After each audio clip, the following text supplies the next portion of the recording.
It's time to read Finding Success in Balance.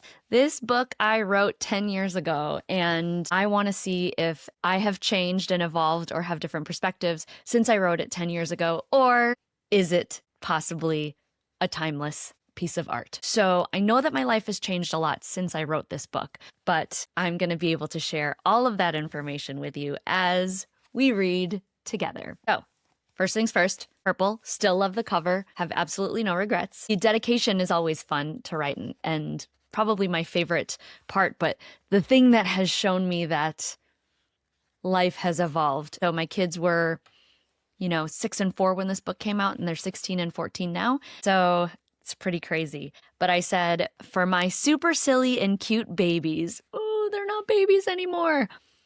Bubba Goo, which is Justin, Bubba Lou, which is Ryan, and my puppy Liebs, Oliver, who is no longer with us. We've got Zeke now, and as I'm reading this, it's actually his birthday, and he's 5, which is crazy. So that's super fun. And Bubba Goo is Justin, Bubba Lou is Ryan. I do not even use those anymore. I do think I say to both of them, I call them Boo Boo or Goo Goo, so I guess that sticks. All right, let's get reading. Full speed ahead. It's fitting that I finally felt compelled to write the first sentence of this book on a Saturday afternoon while simultaneously eating lunch, having a goofy conversation with my husband and children, sifting through a backlog of emails after a recent work trip, texting with a girlfriend about this afternoon's playdate, and trying to clean up the house. This is my life. It's busy. It's crazy. There are so many things to do, and it frequently feels as if there's never enough time to get it all done. Once I conquer one challenge, more challenges arise. But you know what?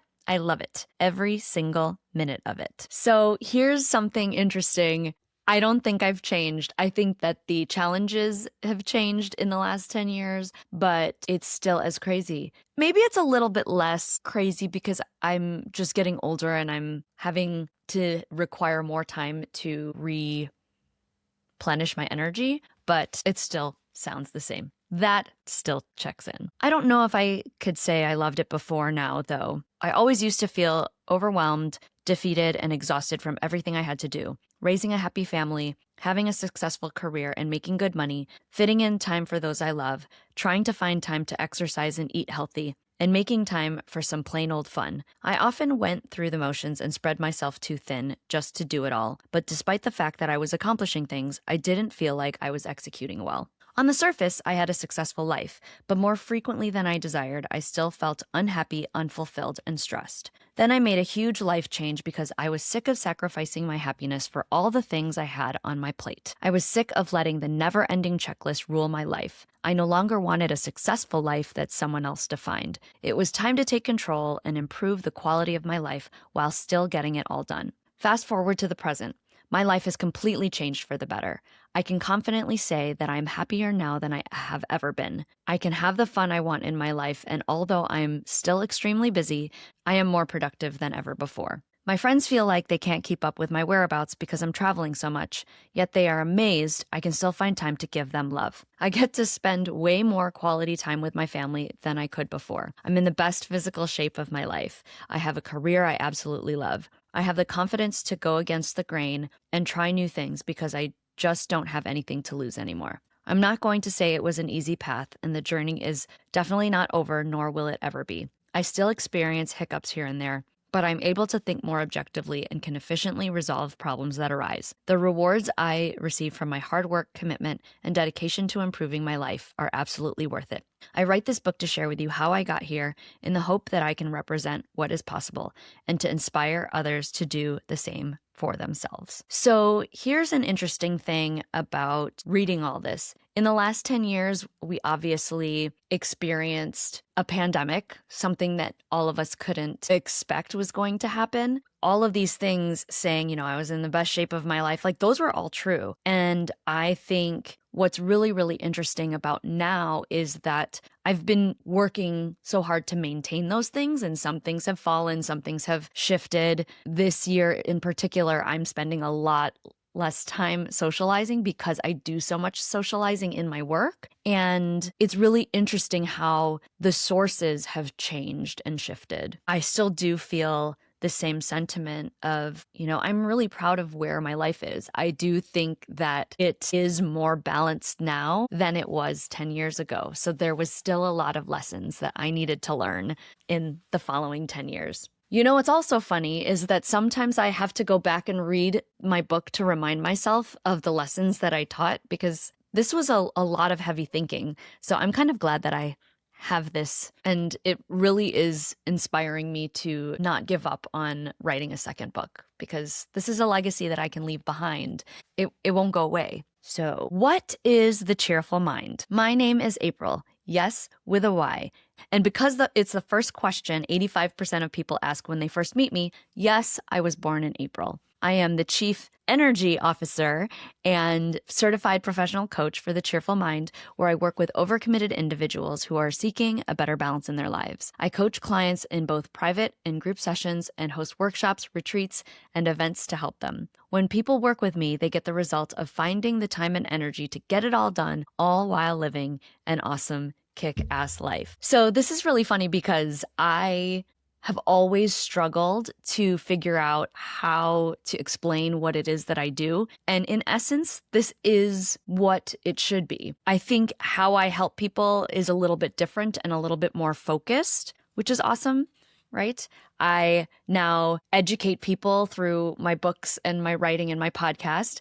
I coach people through my community and some of my other work, and I have other clients. I host an annual planning retreat, which is also part of the community. So those are my main ways of helping people. I still work with overcommitted individuals, but I also work with people who want to achieve. I want to say that everybody is a high achiever, but one of the things that I realized recently is I work with people who strive for excellence, but they're very reflective. So that's really interesting. If I were to say now in 10 seconds what it is that I do, it's, I help people accomplish their goals with intention and fun, and keep it as simple as that. Back to reading. Using strategies and tools related to time management, organization, and process improvement that I've successfully applied to my own life, my clients receive the benefit of increased productivity and more energy and happiness. They accomplish more and have more fun and an overall better balanced quality of life. What is better balance, you may ask? In the simplest terms, it's having fun while getting shit, and a lot of it, done. Pardon my language, the phrase just sounds so catchy I couldn't resist. But if you're easily offended, remove the SH, just as effective. That was me trying to be clean. While most of my clients are working parents or entrepreneurial-minded like me, many other people can still benefit from the insights gained from my story in various ways. At different points in my life, I was that ambitious student, a single working professional, and a married working professional without kids. And you'll see as you read on that I've done many different things in my life that resonate with different types of people. In fact, if you ever felt overcommitted, this book is absolutely for you. So let me tell you a little bit about my Chief Energy Officer title. I've spent many years working for other companies and organizations, and we all know being a CEO is not the easiest job. I've always had high aspirations to move up the chain in my career, but I couldn't articulate what that really meant. Taking the leap to start my own business was never something I considered within my reach, but here I am. I can gladly say I'm my own CEO. However, it's not the usual CEO title. The E stands for energy, and please note the exclamation point is intentional. People who know me well say I'm like the Energizer Bunny. I don't have much downtime, and when I do, it's planned. I have a cheerful attitude, hence the cheerful mind, which comes from 10 years as an athlete in cheerleading and over 10 years of teaching and coaching it as well. And I get a lot done, which will be shared more in depth throughout the course of this book. When I realized what I was truly capable of, I decided to stop using my energy to complain and think negatively and start using it to help others fulfill their life goals, have fun, and get a ton done too. Literally, I am my client's personal cheerleader in helping them achieve the life that they truly want. So what I think is really interesting is that I don't feel like I am the Energizer Bunny anymore. I think that there was some aspect in the last 10 years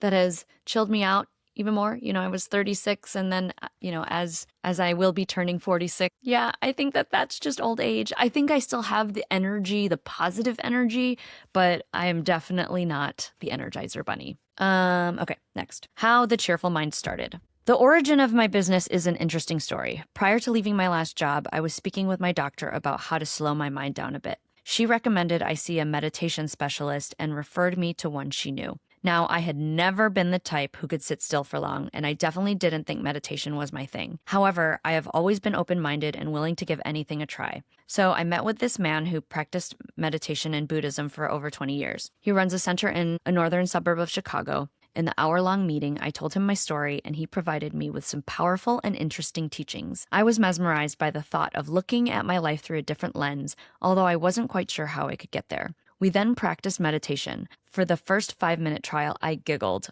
a lot. It felt completely uncomfortable to me. But I completed it, and we tried again a couple more times. By my third try, I was able to calm myself and sit quietly for the full 5 minutes, an amazing accomplishment to me. I left that initial appointment with so much energy, so much that I suddenly felt the need to make a big statement and embark on some sort of new journey. I sat in my car and started a Google search for domain names, thinking I would go big and share my journey with the world. For months, I had been asking myself what I ultimately wanted in life, and the answer was to live happy, have fun, and be fulfilled. I immediately thought of the word cheerful, since cheerleading was such a big part of my life, and mind because I knew I needed to adjust my mindset and the lens through which I had been looking for so many years. After a few iterations of domain name purchases and trying to grab corresponding social media handles, the Cheerful Mind was born.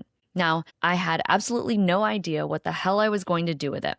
Perhaps it would be a project by which I documented how I found my true happiness. Maybe someday I would make a business out of it if I could come up with a decent concept. Over the next few months, I built the website.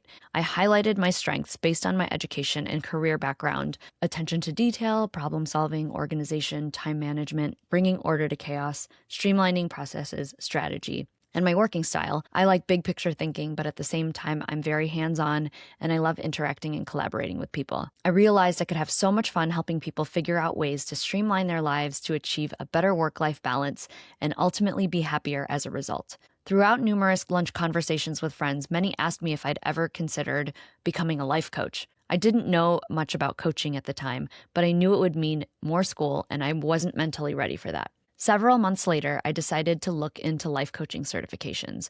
I realized the work of a professional life coach aligns well with everything I said I wanted. Within days, I committed to a coaching certification program and was certified less than a year later. During the training process, I quickly learned that I had been my first life coaching client all this time, trying to find a better way to live life my way, do the things I truly wanted to do, and finally feel fulfilled. But because I had been so wrapped up in my own thoughts, I wasn't as effective at being my own coach. However, once I started personally experiencing the benefits of life coaching during my own certification process, I became a better decision maker and could take action more efficiently. Every time I conquered a challenge, I felt a great sense of satisfaction. And I've been able to help some clients find resolutions very quickly. One client who needed much clarity on a career goal was able to find a resolution in only 5 weeks. My coaching style and programs are designed to do just that: teach people to set and accomplish their goals efficiently and have extra time and energy for more of the things they really want to do. Pause, because I need coffee. There's only 3 more pages, so here we go. Decision Making 101. People have to make decisions all day, every day. Some are relatively simple. What time do I need to wake up?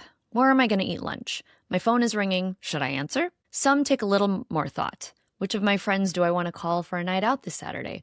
What kind of dress should I wear for a black tie optional wedding? Where should we go on our next family vacation? And some even more thought. Is this the person I want to spend the rest of my life with? How am I going to raise my child to be the best person he or she can be? What is the real purpose I am here on this earth to serve? One of the fundamentals of conquering that overcommitted feeling is the ability to make better decisions. First, let me take a step back and say there's no right or wrong when it comes to making a decision.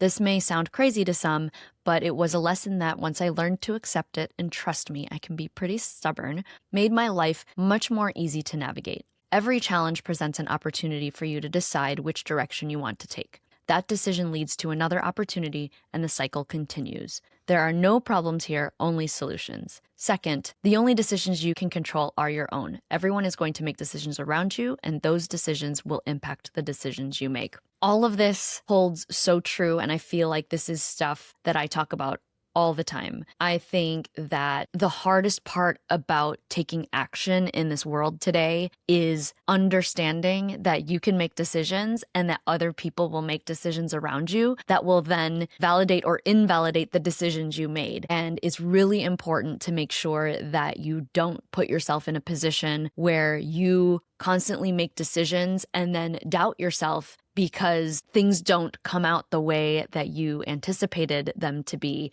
and then look at that as failure. Because if you do that, you will never continue to take action on something that could be super great because you're so fixated on the negativity and the rejection.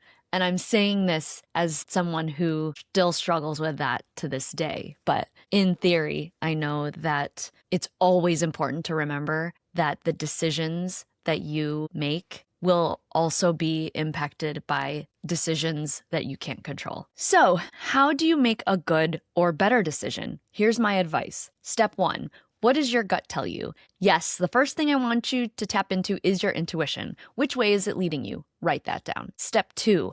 Logically, which decision makes the best sense for you? Step out of your own box for a minute, separate yourself from the outcome, and think about what makes the most sense. Write that down. Step 3. Compare your answers in steps 1 and 2. Are they different? If so, ask yourself why. If they're the same, what does that tell you? Step 4. Make a decision. Just go for it. After you make that decision, observe how you feel. Are you happy, relieved, have mixed emotions? Are you sad, angry? Pay attention to those emotions. They may be telling you something. I will explain more later about why this is so important, but just observe your feelings for now. I will say that if a decision you make is leaving you unhappy or unfulfilled, then it's time to make a new decision.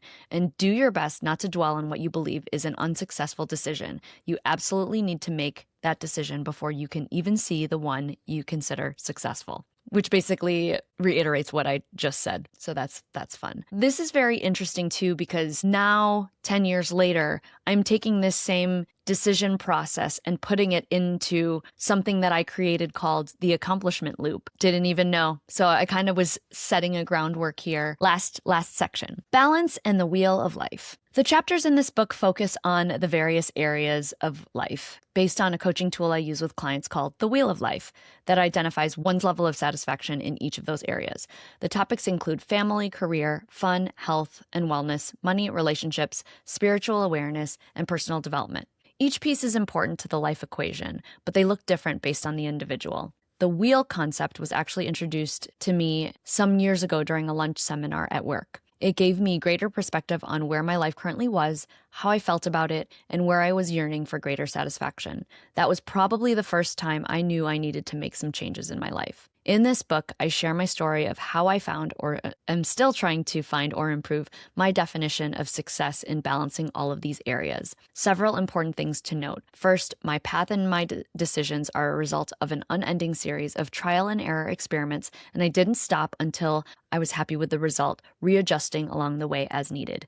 You don't need to be a genius or an expert at anything to find your own success, but you do have to work hard at it. Second, my story will not be your story. I live my life in my own quirky way, and I don't expect anyone to understand it completely, but the point of this book is to inspire you to find your own way to own your quirks. So before I dive into it, thanks for coming along on this ride with me, and congratulations on taking the first step toward that awesome, kick-ass, high-quality life you've always desired. What I think would have been really fun for me to have said in the introduction was what my definition of success is at that time, to see if my definition has changed. So if I were to define success for me right now, this is funny, but I feel like I would say it's feeling balanced. I'm just going to put a pin in that, and I will see you for chapter 1. I do have Finding Success and Balance in bookstores everywhere in paperback, or you can download my audiobook on Audible if you want. And if you're interested, I would love to give away every month a copy of the audio version of my book. So if you're liking how it sounds for me to read my book to you, then I highly suggest that you comment down below and we'll put you in a drawing. We'll pull a winner every month to get a free audiobook version of Finding Success and Balance. So if you comment FSIB in the comments on this video, then we'll put you in a drawing and we'll reach out if you win.